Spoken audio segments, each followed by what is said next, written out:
حضرات ایک مرتبہ سورہ حمد اور 3 مرتبہ سورہ اخلاص کی تلاوت فرما کر مرحومہ نکھت فاطمہ بنت ظہیر عباس صاحب الحمدللہ رب العالمین الرحمن الرحیم اهدنا الصراط المستقيم الذين أنعمت عليهم غير المغضوب عليهم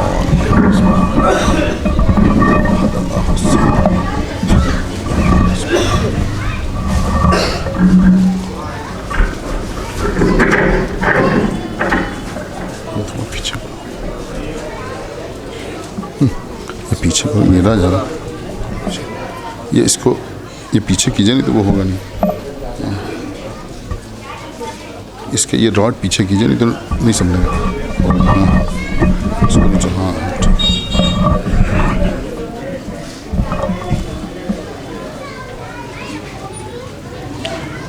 فاتحہ الحمدللہ رب العالمین الرحمن الرحیم مالک یوم الدین ایاک نعبد و ایاک نستعین اهدنا الصراط المستقيم صراط الذين أنعمت عليهم غير المغضوب عليهم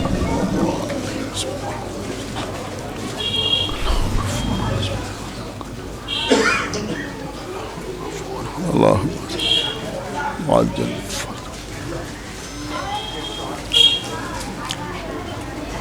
أعوذ بالله السميع العلي العظيم من الشیطان اللعین الرجیم بسم اللہ الرحمن الرحیم الحمدللہ الذی ہدانا لہذا وما كنا لنهتدی لولا ان ہدانا اللہ لقد جاءت رسل ربنا بالحق الصلاة والسلام على صاحب الدين والإسلام والحل والحرام والركن والمقام والصلاة والصيام والسجود والقيام والشريعة والأحكام والحجة والبرهان والمحبت والعرفان والحق والبیان والکتاب والقرآن سیدنا ونبینا وشفیعنا ومولانا ومولا الثقلین جد الحسن والحسین ابی القاسم محمد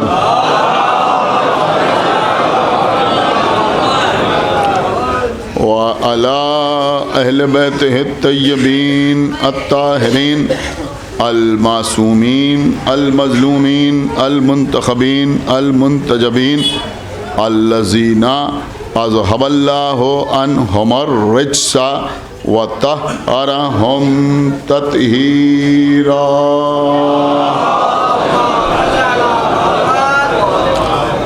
وَلَعْنَةُ اللَّهِ عَلَىٰ أَعْدَائِهِمْ وَقَتَلَتِهِمْ وَغَاصِبِي حُقُوقِهِمْ وَمُنْكِرِي فَضَائِلِهِمْ وَمَصَائِبِهِمْ أَجْمَعِينَ مِنَ الْآنِ إِلَىٰ يَوْمِ الدِّينِ اللهم عذبهم عذابا يستغيث منه أهل النار آمين رب العالمين اما بعد فقد قال اللہ سبحانہ تبارک و تعالی فی کتابہ المجید وفرقانہ الحمید وقولہ الحق بسم اللہ الرحمن الرحیم الرجال قوامون علی النساء صلوات پر محمد.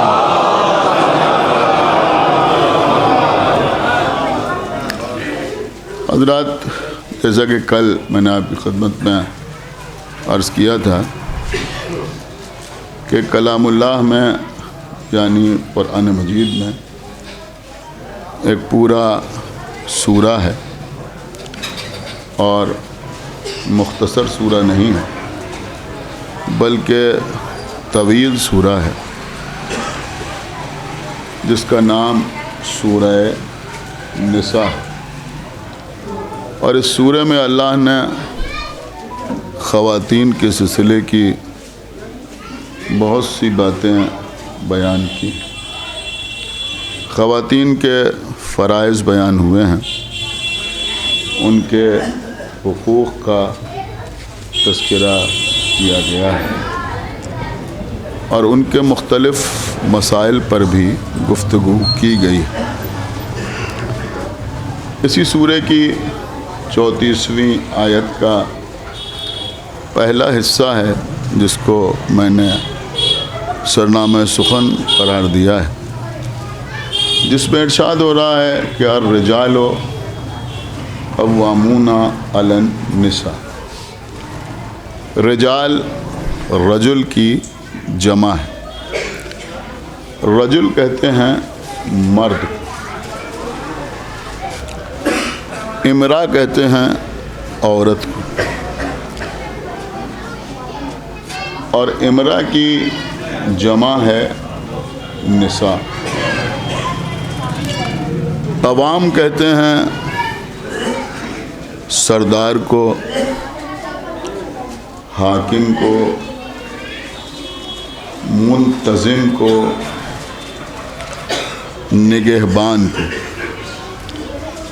تو اب ترجمہ اس طرح سے ہوگا کہ الرجال قوامون علی النساء۔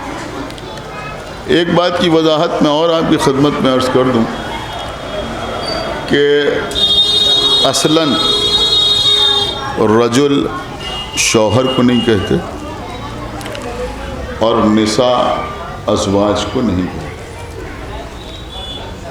ازواج جمع ہے زوجہ کی، ماں کو کہا جاتا ہے، بیٹی کو بنت کہا جاتا ہے، بہن کو اخت کہا جاتا ہے۔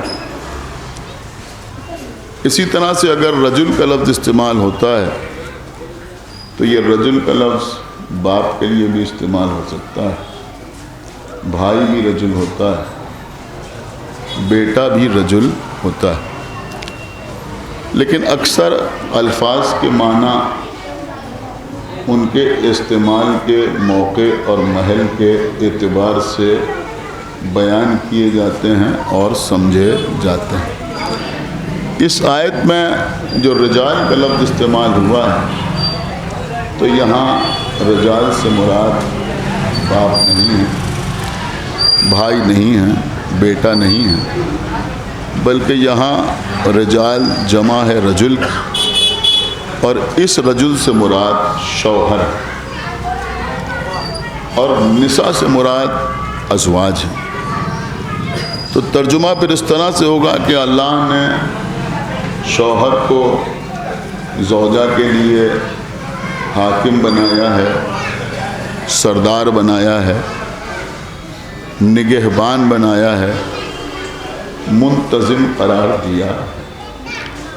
کل کی مجلس پہ میں نے آپ کی خدمت میں عرض کیا تھا کہ اگر اللہ نے مرد کو یعنی شوہر کو سردار بنایا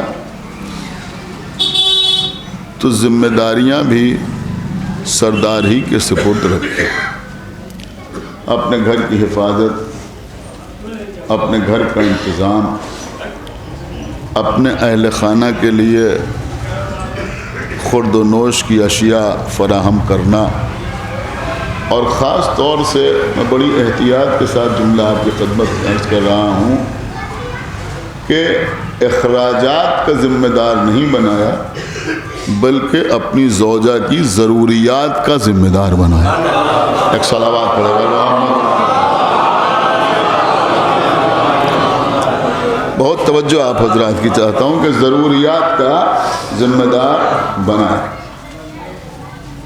بہرحال عزیزوں، تو زوجہ کو شوہر کا اللہ نے مطیع اور فرما بردار قرار دیا۔ اب ظاہر سی بات ہے کہ جب ہر زوجہ کو اپنے شوہر کی اطاعت کرنا چاہیے تو اگر کسی عورت کو، کسی خاتون کو، کسی مستور کو پیغمبر اسلام کی زوجہ ہونے کا شرف حاصل ہو تو اس کی اطاعت کا معیار تو اور زیادہ ہونا چاہیے، اس لیے کہ ایک تو یوں ہی شوہر کی اطاعت ضروری ہے، اب اگر شوہر بھی رسول جیسا ہو جس کی اطاعت ساری کائنات پر فرض ہو، صلوات علی محمد دیکھیے کل کی مجلس میں نے اسی لیے عرض کیا تھا کہ کیونکہ یہ مجالس ایک موضوع کے تحت ہو رہی ہیں، یوں تو شہر میں ہم روزانہ کوئی نہ کوئی مجلس پڑھتے ہیں، لیکن جب مجالس کا کوئی سلسلہ ہوتا ہے، کوئی ٹاپک ہوتا ہے، کوئی موضوع ہوتا ہے تو لوگ تھوڑا توجہ کے ساتھ سنتے ہیں، تو دل چاہتا ہے کچھ پڑھنے کا، اور ایسی مجالس کا یہ بھی تقاضا ہوتا ہے کہ کچھ میٹر، کچھ باتیں جو نوجوان یا جو بچے مجلس میں آ کے بیٹھ جاتے ہیں ان تک پہنچ جائیں۔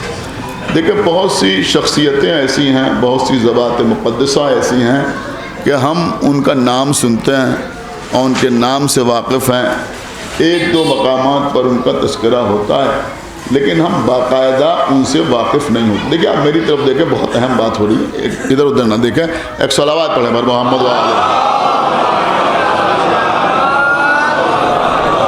کل میں نے آپ کے سامنے بی بی خدیجہ الکبریٰ کا تذکرہ کیا تھا کہ جناب خدیجہ کہ جن کو پیغمبر کی اس وقت بھی معرفت حاصل تھی کہ جب پیغمبر نے اعلان رسالت نہیں کیا تھا، اور یہاں بیٹھے ہوئے شادی شدہ حضرات شاید اس جملے کی نزاکت کو زیادہ اچھی طرح محسوس کر سکیں کہ یہ پیغمبر کے کردار کا معجزہ ہے کہ پیغمبر پر سب سے پہلے ایمان لانے والی ان کی زوجہ ہے۔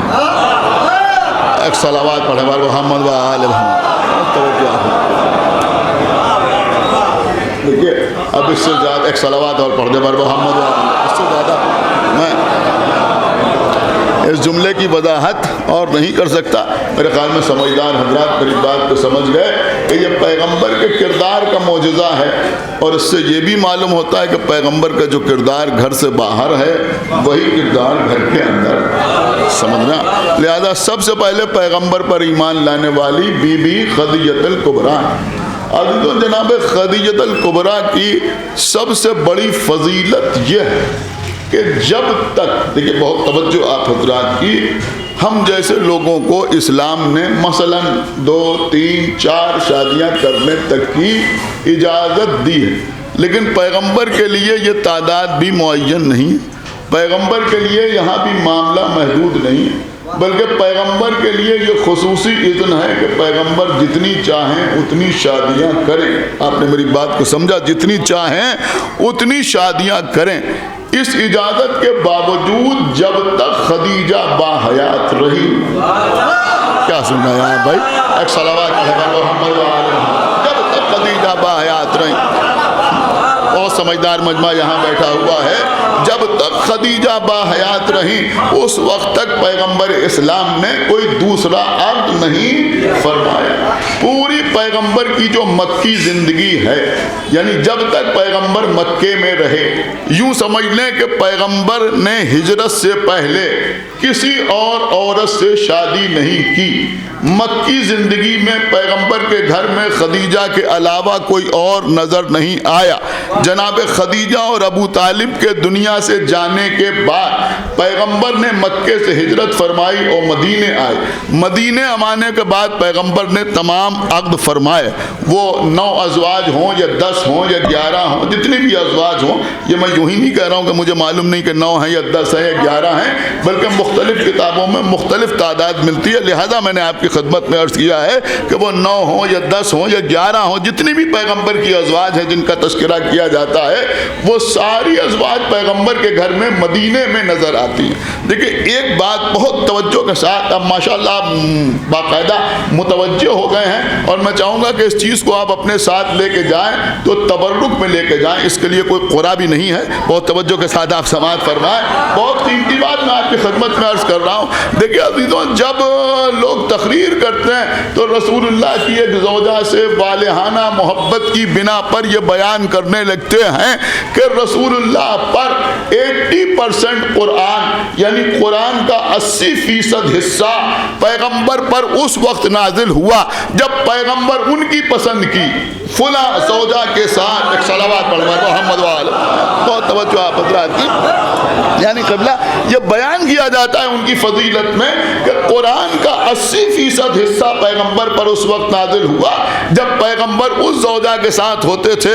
اب اس کے آگے جو بیان کیا گیا ممبر اجازت نہیں دیتا کہ ہم اس طرح سے آپ کی خدمت میں عرض کریں, لیکن ہم اس وقت ایک چھوٹا سا تجزیہ آپ کی خدمت میں پیش کرنا چاہتے ہیں. ماشاءاللہ مومنین بیٹھے ہوئے ہیں, ابھی ماہ مبارک رمضان آ رہا ہے. رمضان میں قرآن کی تلاوت کی بہار ہوتی ہے, ہر گھر میں تلاوت کی جاتی ہے. لوگ کوشش کرتے ہیں کہ قرآن زیادہ سے زیادہ ماہ مبارک رمضان میں پڑھیں. اب کچھ غلط فہمیاں بھی لوگوں میں پائی جاتی ہیں کہ وہ کہتے ہیں صاحب اگر قرآن مجید رمضان میں شروع کیا جائے تو رمضان ہی میں تمام کر دیا جائے. بہت بہتر ہے کہ رمضان میں تمام کر دیا جائے. ایک قرآن نہیں, 2 قرآن پڑھے جائیں, 3 قرآن پڑھے جائیں, 4 قرآن پڑھے جائیں, لیکن ایسا کوئی حکم نہیں ہے کہ اگر رمضان میں قرآن شروع کیا جائے تو رمضان ہی میں قرآن تمام کر لیا جائے. یہ میں نے صرف اس لیے عرض کیا کہ کچھ لوگ اس خوف میں شروع ہی نہیں کرتے. ایک صلوات پڑھ دے محمد واحد. اگر حدیث ہے تو یہ حدیث ہے کہ ماہ مبارک رمضان میں اگر کسی نے ایک آیت کی تلاوت کر لی, ایک آیت, ایک سورے کی نہیں, ایک آیت کی تلاوت کر لی تو اللہ اسے مکمل قرآن کی تلاوت کا اجر عطا کرے گا. مکمل قرآن کی تلاوت کا اجر عطا کرے گا. مسئلہ کتنا آسان ہو گیا, آپ نے غور ہی نہیں کیا. حدیث میں کہا گیا ایک آیت کی تلاوت کر لی, سورہ بقرہ کی آیت نہیں, سورہ نساء کی آیت نہیں, سورہ آل عمران کی آیت نہیں, سورہ مائدہ کی آیت نہیں. یہ تو بڑی بڑی آیتیں ہیں, ان میں بھی ایک آیت پڑھ لی تو پورے قرآن کا ثواب حاصل ہوگا. صرف ایک بار آپ نے حالت صوم میں یا ماہ مبارک رمضان میں کہا الرحمن. نہیں شاید سارے حضرات نے غور نہیں کیا. آپ نے کہا الرحمن, یہ پوری آیت ہے سورہ رحمان کی. آپ نے کہا الرحمن, خالی آپ نے الرحمن کہا اور مکمل قرآن کی تلاوت کا ثواب آپ کو حاصل ہو گیا. کیوں حاصل ہو گیا؟ آج کہیے تو ایک ہی آیت کا ثواب حاصل ہوگا. رمضان میں پڑھیں تو مکمل قرآن کی تلاوت کا ثواب حاصل ہوگا. کیوں؟ کس لیے؟ زبان تو وہی ہے, دہن تو وہی ہے, انسان تو وہی ہے, قاری تو وہی ہے. کہ آپ سمجھے نہیں, رمضان ہے شہر اللہ, یہ اللہ کا مہینہ ہے. تو ایک بات سمجھ میں آئی کہ یہ شہر اللہ کی برکت ہے کہ شہر اللہ میں اگر ایک آیت کی تلاوت کی جائے, صرف آپ نے کہا الرحمن, آپ اگر میری طرف دیکھیں تو شاید آپ کو لطف آئے گا. آپ نے کہا الرحمن, آپ کہنا شروع کیجئے, ہاتھ ادھر سے ادھر لے جائیے, الرحمن, مکمل قرآن کی تلاوت کا ثواب حاصل ہو گیا. اما شہر اللہ میں اگر ہمارا جیسا خطا کار اپنے ہاتھ کو ادھر سے ادھر لے جائے الرحمن کہہ کر تو قرآن تمام ہو جائے, تو جو لسان اللہ ہو وہ اگر ایک رکعت سے دوسری رکعت کے درمیان ایک صلوات پڑھ دے محمد وآلہ قرآن تمام کر لے.